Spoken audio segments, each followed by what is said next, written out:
Welcome back guys. तो चलिए आज शुरू करते हैं नए न्यूमेरिकल्स। हमने 4 न्यूमेरिकल कंप्लीट किए थे। आज हम पढ़ने वाले हैं आगे के न्यूमेरिकल्स। ठीक है, तो उसमें से 5वां न्यूमेरिकल हम पढ़ने वाले हैं और यहाँ पे मैंने लिखा है पेज नंबर 15 का क्वेश्चन नंबर 5 में ई क्वेश्चन। तो कैसे करना है इसको, क्या है। अब गिवन डेटा निकालने के पहले क्वेश्चन को एक बार पढ़ते हैं। आप भी अच्छे से पढ़िए, ध्यान से थोड़ा सा। ठीक है, चलो शुरू करते हैं। A ball falls of a table, मतलब एका टेबलवरून बॉल खाली पडत आहे. समजा हा टेबल आहे. ओके, या टेबलचे 2 पाय असतील समजा. सॉरी, टेबलला किती पाय असतात? 4 पाय. ओके, सो असंच इकडे पण आहे. ठीक आहे ना. 3D काय होत आहे, या टेबलवरून एक बॉल खाली पडत आहे and reaches the ground in 1 second. So या टेबलवर कुठेतरी इथे बॉल असावा आणि हा बॉल काही वेळाने समोर येऊन खाली पडला असावा. ठीक आहे, ग्राउंडवर. दिस इज ग्राउंड. ठीक आहे, ये रहेगा ग्राउंड आणि हा आहे बॉल. सो बॉल कुठून खाली पडत आहे? टेबल सरफेसवरून. This is table. ठीक आहे, टेबलच्या सरफेसवरून बॉल खाली पडत आहे आणि त्याला इथून सुरू झाल्यानंतर इथे पोहोचायला किती वेळ लागला? 1 सेकंड. सो टाइम किती लागला?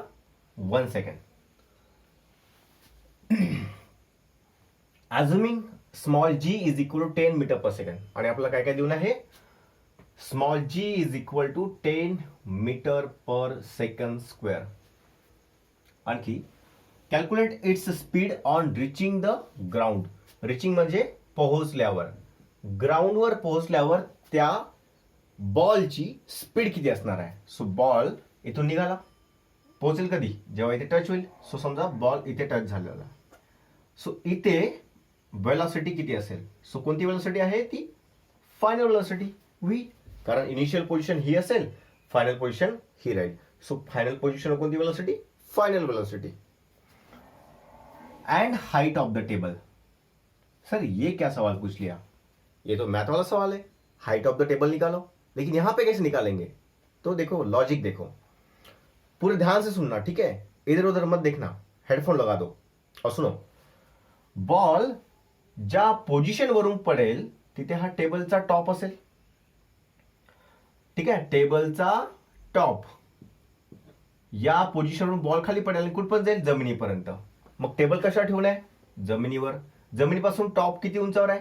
जेवढ्या दूरून बॉल पडेल तेवढ्या उंचावर टॉप राहील. क्या बात है सर, मतलब लॉजिक लग गया. बिल्कुल. मतलब जर तुम्ही इथून एवढं ट्रॅव्हलिंग करत आहे, ठीक आहे, बॉल एवढा ट्रॅव्हल करत आहे, सो एवढं काय होईल? डिस्प्लेसमेंट होईल बॉलचं. आणि बॉल कुठून पडलेला आहे? सो टेबलच्या टॉपवरून. कुठे पडला? जमिनीवर. टेबलचं टॉप आणि जमीन यांच्या इथे कोण ठेवून आहे? हा टेबल. टेबलचा पाय, जे लेग्स आहे, टेबलचे जे लेग्स आहेत ते कुठे आहेत? जमिनीवर. म्हणजे ग्राउंडवर पडला टेबल टॉप पासून. हीच तर हाईट झाली ना टेबलची. Exactly sir. म्हणजे जेवढा बॉल डिस्टन्स ट्रॅव्हल करेल तेवढीच हाईट असेल. कशाची? टेबलची. बहुत बढ़िया. तो देखो अभी गिवन डाटा में क्या क्या लिखा है. सर टाइम दिया है सबसे पहले. टाइम लिखते हैं. Time small t is equal to 1 second. नंतर काय आहे? Small g. So acceleration to gravity is equal to 10 metre per second square. नंतर काय करायचं? Calculate it speed on reaching the ground. V काढायचा आहे. Final speed. नंतर height of the table. Height of the table. Height of table हे काढायचं आहे. ठीक आहे, हे 2 फाइंड मध्ये येणार. 2 फाइंड. तुम्हाला काय काय फाइंड करायचं आहे? फायनल स्पीड काढायची आहे number 1. Height of the table काढायचं आहे. हाईट ऑफ द टेबल म्हणजे काय? आपण याला एच म्हणू, पण एच म्हणजे कोण? डिस्प्लेसमेंट. कारण एवढाच टेबलवरून बॉल खाली येणार आहे आणि ते काढायचं आहे. सो आपल्याकडे फॉर्म्युले कोणते आहेत? मोशन कोणता है? It's a downward motion. कौन सा मोशन है? Downward motion. तो हमारे पास फॉर्मूला देखो. सबसे पहला कौन सा फॉर्मूला है? v is equal to u plus a t. बाद में second s is equal to u t plus half a t square. और third v square is equal to u square plus 2as. तो इसमें से कोणता फॉर्म्युला यूज करू सकते कोणता यूज करायचा फॉर्म्युला. सो आम्हाला वेलोसिटी फायनल काढायची आहे. ओके व्ही आहे, हो सर काढायची आहे, ठीक आहे. यू सर बॉल जेव्हा सुरू होईल, मोशन सुरू होईल म्हणजे आधी त्याची वेलोसिटी 0 मीटर पर सेकंड असेल सर, इनिशियल वेलोसिटी. कारण बॉल हा आता सुरू होणार खाली पडायला. सो आधी त्याची वेलोसिटी किती अजून करू आपण, 0 मीटर पर सेकंड आहे. फायनल वेलोसिटी व्ही काढायची आहे. इनिशियल वेलोसिटी व्ही यू 0 आहे. ऍक्सलरेशन सर मोशन डाऊनवर्ड आहे. सो ऍक्सलरेशन म्हणजे काय, जेवढं पृथ्वी तयार करेल ते ऍक्सलरेशननी बॉल खाली येईल. Time 1 second. अरे सर मतलब आम्ही तर हा फॉर्म्युला वापरू शकतो. एक्झॅक्टली बरोबर. सो पहिला फॉर्म्युला आपण वापरूया कॅल्क्युलेशन मध्ये. कॅल्क्युलेशन मध्ये लिहिणार आहे आपण नंबर 1 फायनल स्पीड काढायची आहे. फायनल स्पीड v किती आहे. सो वी नो, हमको मालूम है, हमको v का फॉर्मूला पता है सर, और वो होता है v is equal to u plus a t. हा सर इतना आसान, इतना प्यारा न्यूमेरिकल अगर आपने पहले बताया होगा कि आप लोग खुद सॉल्व करो तो हमने सॉल्व कर लिया था. तो बेटा मैंने आपको बोला था सॉल्व करके देखो करके एक्सरसाइज, आपने नहीं किया. तो देखो कितने प्यारे प्यारे और इजी इजी एग्जांपल है. सो v निकालना है. हा u सर 0 है सर. एक्सेलरेशन सर, एक्सेलरेशन तो 10 है सर. हम इसको एक्सेलरेशन बोलेंगे. सर टाइम जो है वो 1 सेकंड था सर. तो वेलोसिटी सर है 0 तो गया काम से सर. 10 × 10 तो यहाँ पे 10 आ जाएगा सर. वेलोसिटी होगी मीटर पर सेकंड. अरे वाह क्या बात है सर, आपने तो इजी कर दिया न्यूमेरिकल को, 1 सेकंड में सॉल्व कर दिया हमने. क्या बात है. अब क्या करें सर, अभी हमें इस टेबल का हाइट निकालना है. सेकंड चीज, ठीक है. तो मैं इसको यहाँ पे लाइन मार रहा हूं, ठीक है, मार दी लाइन. Okay sir. अभी हमें हाइट निकालनी. तो हाइट निकालने के लिए हमें डिस्प्लेसमेंट की जरूरत पड़ेगी एस की. एस कौन से फॉर्मूले में, पहले फॉर्मूले में एस नहीं है सर, इसका यूज नहीं करेंगे. ओके. दूसरे फॉर्मूले में है सर एस है. तीसरे फॉर्मूले में हाँ सर है, यहां पर एस है. तो कौन सा यूज करें, तो आप देख लो कौन सा यूज करना है. तो कर लेंगे सर हम लोग यूज. देखो एस वाला फॉर्मूला सीधा सीधा है, तो आप बोलोगे सर वो यूज करो, तो ठीक है आपकी इच्छा, हम वो वाला यूज करते हैं. ठीक है, तो चलो यूज करेंगे सेकंड फॉर्मूला. ठीक है, तो मैं यहाँ पे ये डायग्राम जो है मिटा रहा हूँ, आप इसका एक स्क्रीनशॉट ले लीजिए फटाफट. ओके, तो अभी मैं इसको मिटा रहा हूँ. हमें निकालना है डिस्प्लेसमेंट एस, और वहीं क्या होगा, हाइट.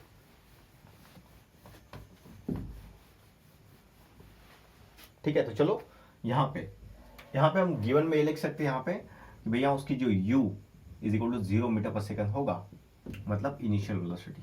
अगर आपको एक्स्ट्रा डाटा लिखना है तो, वैसे इसकी जरूरत नहीं है. ठीक है, ओके.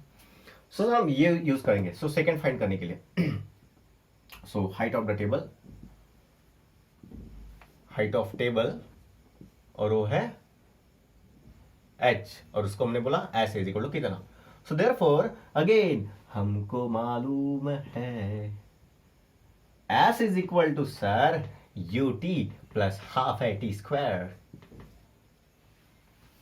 बस यहां पे हम वैल्यूज पुट कर दे तो हमारा आंसर मिल जाएगा. बिल्कुल. तो सर हमें s निकालना है, निकालेंगे sir. u sir initial velocity तो 0 था उसका, क्या बात है. और सर टाइम तो उसका 1 सेकंड था ना सर, प्लस हाफ वैसे का वैसे. सर एक्सेलरेशन 10 गिवन है सर, 10. टाइम सर, टाइम तो 1 सेकंड है सर, उसका क्या है, स्क्वायर. क्या बात है sir. So s is equal to 0 into anything 0, और यहाँ पे हाफ, मतलब ये जो 2 डिवाइड में, उसको मैं डिवाइड में लिखूंगा. यहाँ पे 10 है तो मैं इसको 1 इंटू 10 करूंगा तो यहाँ पे 10 आएगा, और ये जो 1 का स्क्वायर है वो 1 बनेगा. क्या बात है सर, इतना आसान था. बिल्कुल बहुत ही आसान है. अगर आपने ये तीनों फॉर्मूले लर्न कर लिए होंगे तो बस आपके हाथ में ही चैप्टर पूरा. 0 गया काम से. 10 1 जार 10 और divide by 2. s is equal to 10/2 is equal to 5 metre, और आपने इनाम जीत लिया है. आपका आंसर एकदम करेक्ट है. सो हम यहां पे आंसर लिखेंगे, therefore height of the table is 5 metre, और यहां पे velocity on reaching the ground is 10 metre per second. क्या बात है सर, बहुत आसान था ना आसान. चलो इसका फटाफट स्क्रीनशॉट निकाल लो, हम अगला क्वेश्चन करेंगे. ओके, सो आता जो प्रश्न आहे तो एकदम सोपा आणि सरळ आहे. अशा पद्धतीचा प्रश्न आपण काढलेला आहे. ठीक आहे, सॉल्व्ह केलेला आहे. सो या प्रश्नामध्ये काय काय दिलेलं आहे बघून घेऊ. सो आपल्याला मासेस दिलेला आहे. कशाचे? एक अर्थचं मास आहे आणि एक मूनचं मास आहे. सो पहिला जो मास आहे अर्थचा तो हा आहे. ठीक आहे, सो मास ऑफ अर्थ ME. ठीक आहे, ते लिहितो मी.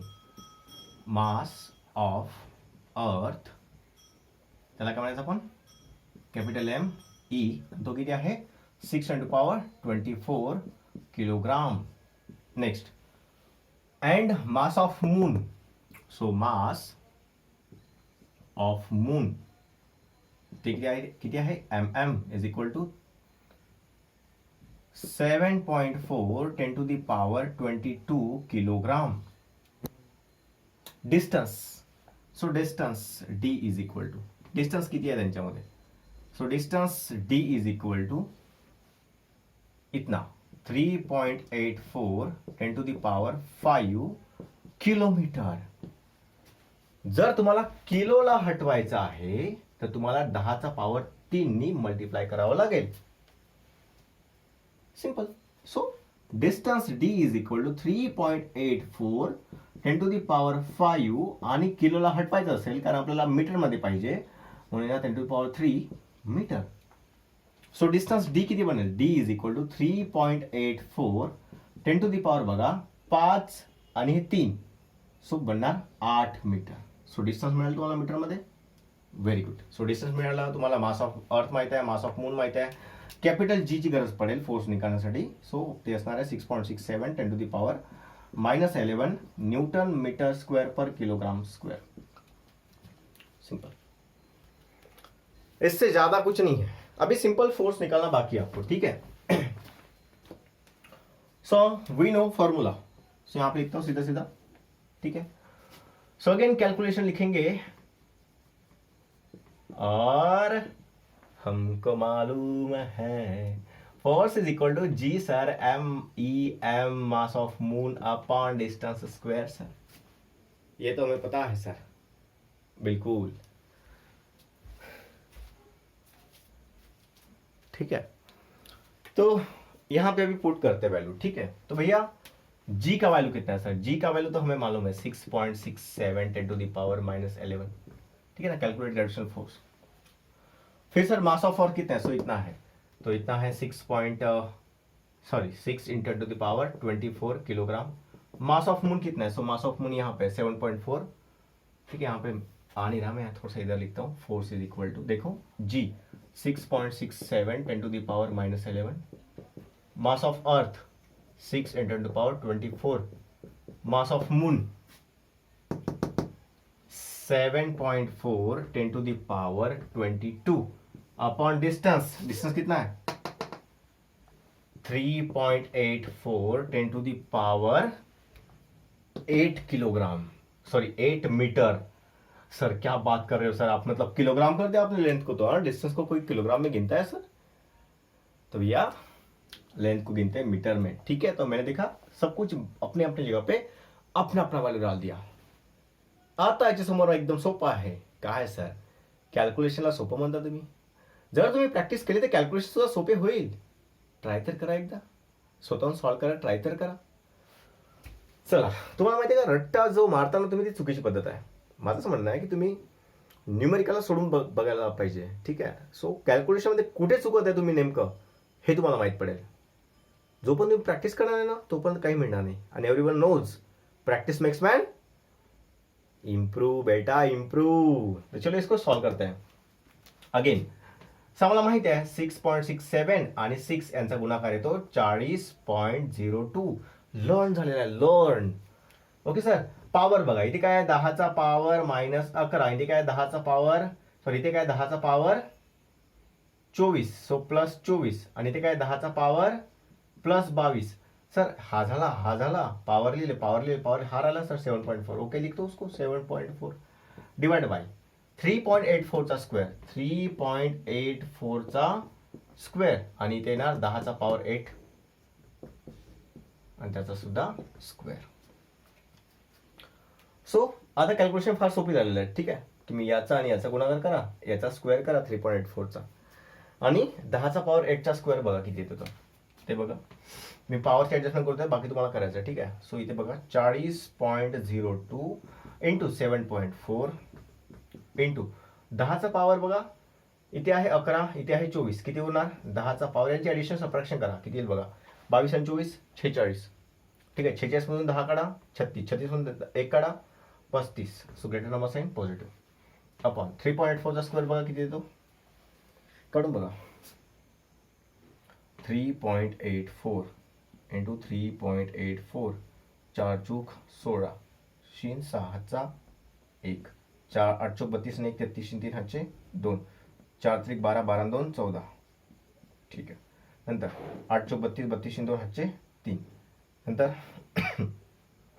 8 8 64 64 65 67 67 67 7 हातचे 6, 8 त्रिक 24 24 आणि 6 30, स्टार स्टार, 3 चौक 12 12 2 हातचा 1, 8 त्रिक 24 24 आणि 1 25 5 हातचे 2, 3 त्रिक 9 9 2 11. ठीक आहे, सो येणार इथे 6, इथे येणार 3 आणि 2 5, इथे येणार 7 आणि 2 9 आणि 4 9 आणि 4 13 3 हातचा 1, 5 आणि 1 6 आणि 1 7, 3 आणि 1 4 1.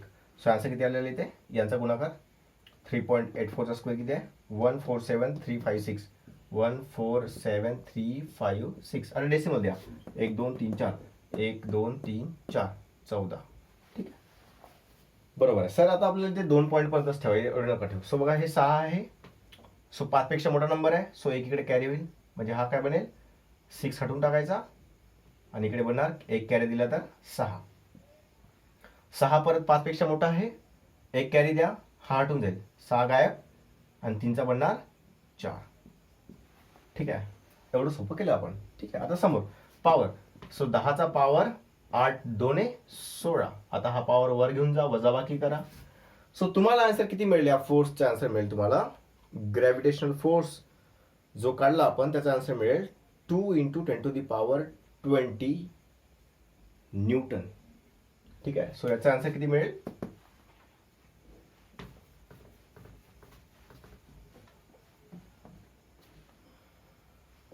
याचा आन्सर मिळेल 2 इंटू 10⁻20 न्यूटन. एवढं उत्तर मिळेल या फोर्सचं. ठीक आहे, सो तुम्हाला सॉल्व्ह करायचं आहे, एकदम सोपं आहे, काही कठीण नाही आहे. बघा इकडे 7.4 7.4 2 14 पॉईंट, हा 2 हो बनून जाईल सरळ सरळ. जर करायचं असेल तर बघा आन्सर एवढं येईल, हा 1 हा 2, 7 2 14. ठीक आहे, 4 2 8, जवळपास सारखा आहे. इथे 2 आला 20, आणि याचा अर्धा काय होईल 40चा अर्धा, 40/2 इज इक्वल टू 20. ठीक आहे, आणि पॉवर बघा 10चा पॉवर 35, आणि हा पॉवर खालून वर जाईल तो -16. सो किती म्हणेल 20 इंटू 35 मधून 16 गेले किती होणार, 35 मधून 16 गेले सर 19. ओके, पॉझिटिव्ह 19, हो ग्रेटर नंबर साईन. आपला आन्सर काय आहे 2 इंटू 10⁻20, आणि ते किती आहे 220. सो हा 19. सो मी जर याला 2 लिहिलं तर काय होईल, याचा जो पॉवर काय बनेल 10चा पॉवर 1, 2 इंटू 10 20 इंटू 10चा पॉवर 19. सो काय आहे 2 इंटू 10चा पॉवर 1 इंटू 10चा पॉवर 19. सो 2 इंटू 10चा पॉवर 19 अधिक 1 20. सो आपला आन्सर आलेला आहे. ठीक आहे, तुम्ही कॅल्क्युलेशन करा, कॅल्क्युलेशन थोड़ा भर द्या, जमेल. ठीक है, ओके. अभी जो क्वेश्चन करने वाले हैं यह है क्वेश्चन नंबर 5 का जी, यानी कि आखिरी क्वेश्चन. एकदम सिंपल है. देखो हमने gravitational force between two bodies पढ़ा है, तो क्या था F is equal to capital G mass 1 into mass 2 upon distance square. Simple था. हम लोग यहाँ पे कैपिटल G का वैल्यू रखते थे, मास 1 रखते थे, मास 2 रखते थे, डिस्टेंस रखते थे, भाई फोर्स निकालते थे. एकदम सिंपल था. अभी क्वेश्चन को पढ़ते हैं, निकालना क्या है. The mass of earth is इतना है, तो गिवन डेटा में लिखते हैं मास ऑफ अर्थ, और इसको बोलेंगे हम कैपिटल M E, और वो कितना है 6 इंटू 10⁻24 किलोग्राम. बाद में क्या गिवन है the distance between the earth and the sun, जो डिस्टेंस है बिटवीन द अर्थ और सन के बीच में वो है 1.5 10 टू द पावर 11 मीटर। ठीक है। If the gravitational force, sir इस बार ग्रेविटेशनल फोर्स दिया है उसको बोलते हैं कैपिटल एफ। सो यहां पे डिस्टेंस था, अब हम ग्रेविटेशनल फोर्स लिखेंगे यहां पे, gravitational force F is equal to कितना है सर, इतना है 3.5 10 टू द पावर 22 न्यूटन। निकाला क्या sir, what is the mass of sun? So mass of sun निकालो, मास ऑफ सन ms निकालो। मतलब आपल्याकडे ही अर्थ आहे आणि हा सन आहे आणि यांच्यामधलं सेंटर टू सेंटर जे डिस्टन्स आहे ते आपल्याला गिवन आहे आणि ते किती आहे 1.5 10 टू दी पॉवर 11 मीटर एवढं डिस्टन्स आहे। हे आहे मास ऑफ अर्थ आणि हे आहे याचा आहे मास ऑफ सन। ठीक आहे, दोन गोष्टी आपल्याला गिवन आहे। फोर्स आरामात काढू शकतो आपण। चला सो कैलकुलेशन करो अपन। अगेन हमको मालूम है force is equal to capital G mass of sun mass of earth upon distance square. पण आपल्याला काढायचं काय आहे, mass of sun. So mass of सनला इकडेच ठेवू आणि बाकी सगळ्या वस्तू इकडे, एफ इकडेच राहील, डी इकडे डिवाइड मध्ये आहे, इकडे येऊन न्यूमरेटर मध्ये जाईल, डी स्क्वेअर तर डी स्क्वेअर राहील, जी डिवाइड मध्ये येणार, इकडे न्यूमरेटर मध्ये इकडे येऊन डिवाइड मध्ये जाईल, मास ऑफ अर्थ डिवाइड मध्ये येईल। So mass of sun is equal to this much. अब आगे हमें निकालना है mass of sun. So mass of sun is equal to F, force किती आहे बघायला फॉर्म्युला डबल लिहितोय, F D square upon capital G capital M E, calculation करेंगे अभी। ठीक, is equal to F force कितना है, सो फोर्स है इतना 3.5 10 to the power 22। Distance distance कितना है 1.5 10 to the power 11। Sir distance का स्क्वायर है तो भैया इसका भी आएगा square upon capital G. Sir capital G की वैल्यू कितनी है 6.67 10 टू द पावर -11। सबको लर्न है वैल्यूज, मुझे पता है। मास ऑफ अर्थ कितना है, सो मास ऑफ अर्थ है सर, मास ऑफ अर्थ इतना 6 into 10 to the power 24 kilogram. Sir इसका कैलकुलेशन कर दो, काम हो जाएगा। चलो मैं करके बताता हूं, ठीक है। सो मास ऑफ सन के लिए इतना वैल्यू आएगा, अभी कितना देखो, पहले तो 3.5 है तो इसको लिखेंगे 3.5। ओके 10 टू द पावर 22 रहेगा सर यहाँ पे। ओके 1.5 का स्क्वायर कितना होगा, तो लिखो यहाँ पे 1.5 का स्क्वायर इंटू 10 का पावर 11। सर 10 का पावर 11 उसका क्या है सर, स्क्वायर है। ये देखो स्क्वायर जो है सेपरेटली इसको भी आएगा और इसको भी आएगा हर एक। नंतर खाली 6.67 इंटू 6 किती होणार, सर याचा आंसर दे 40.02। सबको पता है 6.67 इंटू 6 कितना आंसर आता है, देखो हमने कर चुके हैं इसको, अपन सॉल्व केलेला आहे। 6.67 इंटू 6 636, मग 636 परत आणि 742, सो 40.02 एवढा आन्सर येतो। ओके यांचा आणि यांचा गुणाकार केलेला आहे आपण, खूप दाखलेला आहे, त्याचं उत्तर एवढे। आता इथे पॉवरचं बघा, 10 टू दी पॉवर -11 आणि 10 टू पॉवर +24। ठीक है, 10 टू दी पावर -11 आणि 10 टू पावर +24। वेरी गुड, बहुत आसान। Is equal to